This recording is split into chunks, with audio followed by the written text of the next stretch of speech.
ஆனால் இன்னைக்கு எதிர்க்கட்சி தலைவர் இருக்காரு எடப்பாடி பழனிசாமி பாம்பாட்டி. நான்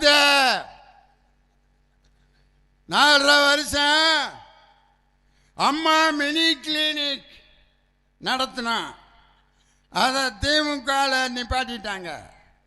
அந்த அம்மா மினி கிளினிக்ங்கிறது மத்திய அரசினுடைய திட்டம். மத்திய அரசு கொண்டு வந்து ஒவ்வொரு ஊருக்கும் ஒரு டாக்டர் ஒரு உதவியாளர் சின்ன கிளினிக் வச்சு நடத்தணும்னு அதை ஒரு 2000 கிளினிக் ஆரம்பித்தாங்க. 6 மாதத்தில் ஊற்றி மூடியாச்சு.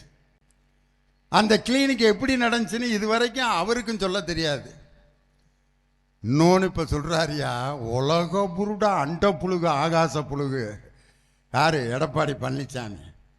என் மீது சுமத்தப்பட்ட ஊழல் குற்றச்சாட்டிலிருந்து நான் நிரபராதி என்று விடுதலையாகிவிட்டேன். அட பாவி, அண்ட புழுகு ஆகாச புழுகுன்னு கேள்வி. ஏன் அதுக்கு அப்படி பேர் வச்சாங்க தெரியுமா? அண்ட புழுகு ஆகாச புழுகுன்னு.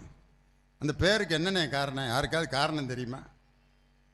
அண்ட புழு ஏன் அந்த பேர் வச்சாங்கன்னா, ஒருத்தன் இந்த உலகங்கிறது எப்படிரா இருக்குன்னா, இந்த என் வீட்டு பெட்டிக்குள்ளே தான் இருக்கு அப்படின்னு இருக்கான்.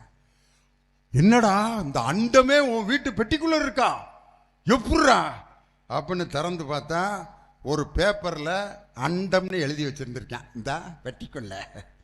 அதைத்தான் சீனி சக்கரை சித்தப்பா சீட்டில் எழுதி நக்கப்பான்னாம்பார்.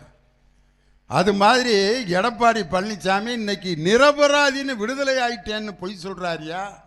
இன்னைக்கு எடப்பாடி பழனிசாமியை இந்த நவலூர் குட்டப்பட்டில் கேட்குறேன், உங்களை விடுதலை செய்து உத்தரவிட்ட அந்த நீதிபதி யார்? எந்த கோர்ட்டில்? என்னைக்கு? சொல்லுங்க. நான் திராவிட முன்னேற்ற கழகத்தில் இனிமே மேடையில் பேசுகிறத நிறுத்திடுறேன். ஒரு மனுஷன் பொய் சொல்கிறதுக்கு ஒரு அளவு வேணாமா ஐயா?